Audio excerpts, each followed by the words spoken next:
जय श्री राम।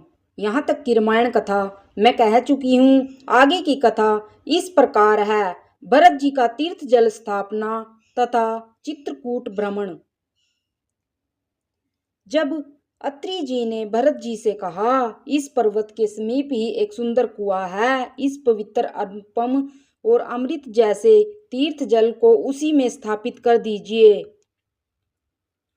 भरत जी ने अत्रि मुनि की आज्ञा पाकर जल के सब पात्र रवाना कर दिए और छोटे भाई शत्रुघ्न, अत्रि मुनि तथा अन्य साधु संतों सहित आप वहां गए जहां वह अथाह कुआं था और उस पवित्र जल को उस पुण्य स्थल में रख दिया। तब अत्रि ऋषि ने प्रेम से आनंदित होकर ऐसा कहा, हे तात, यह आनंदित सिद्ध स्थल है। काल क्रम से यह लोप हो गया था, इसीलिए किसी को इसका पता नहीं था।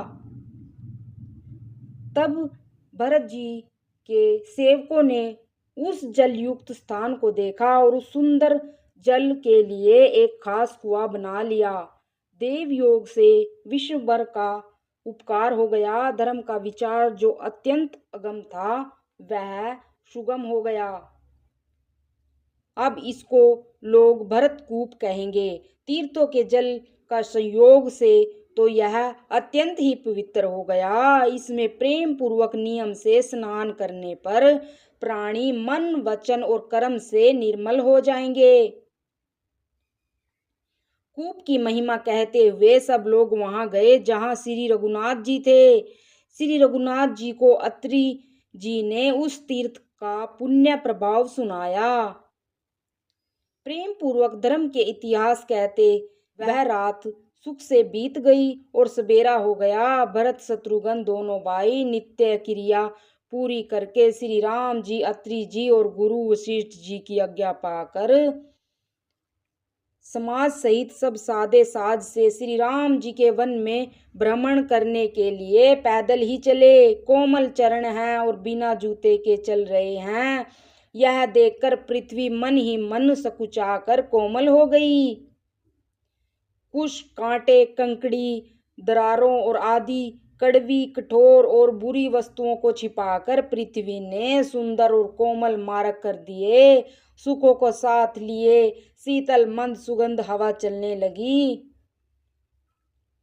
रास्ते में देवता फूल बरसाकर, बादल छाया करके, वृक्ष फूल फल कर, तृण अपनी कोमलता से, मृग देखकर और पक्षी सुंदर वाणी बोलकर सभी भरत जी को श्री रामचंद्र जी के प्यारे जानकर उनकी सेवा करने लगे। जब एक साधारण मनुष्य को भी जबाई लेते समय राम कह देने से ही सब सिद्धियां सुलभ हो जाती हैं, तब श्री रामचंद्र जी के प्राण प्यारे भरत जी के लिए यह कोई बड़ी बात नहीं है। इस प्रकार भरत वन में फिर रहे हैं। उनके नियम और प्रेम को देखकर मुनि भी सकुचा जाते हैं। पवित्र जल के स्थान, पृथ्वी के पृथक पृथक बाग, पक्षी, पशु, वृक्ष, तृण, पर्वत, वन और बगीचे सभी विशेष रूप से सुंदर, विचित्र, पवित्र और दिव्य देखकर भरत जी पूछते हैं और उनका प्रश्न सुनकर ऋषिराज अत्रि जी प्रसन्न मन से सबके कारण, नाम, गुण और पुण्य प्रभाव को कहते हैं। भरत जी कहीं स्नान करते हैं, कहीं प्रणाम करते हैं, कहीं मनोर स्थानों के दर्शन करते हैं और कहीं मुनि अत्रि जी की आज्ञा पाकर बैठकर सीता जी सहित श्री राम लक्ष्मण दोनों भाइयों का स्मरण करते हैं। तो इसमें लाभ अधिक और हानि कम प्रतीत हुई, परंतु रानियों को दुख सुख समान ही थे। यह समझकर वे सब रोने लगी।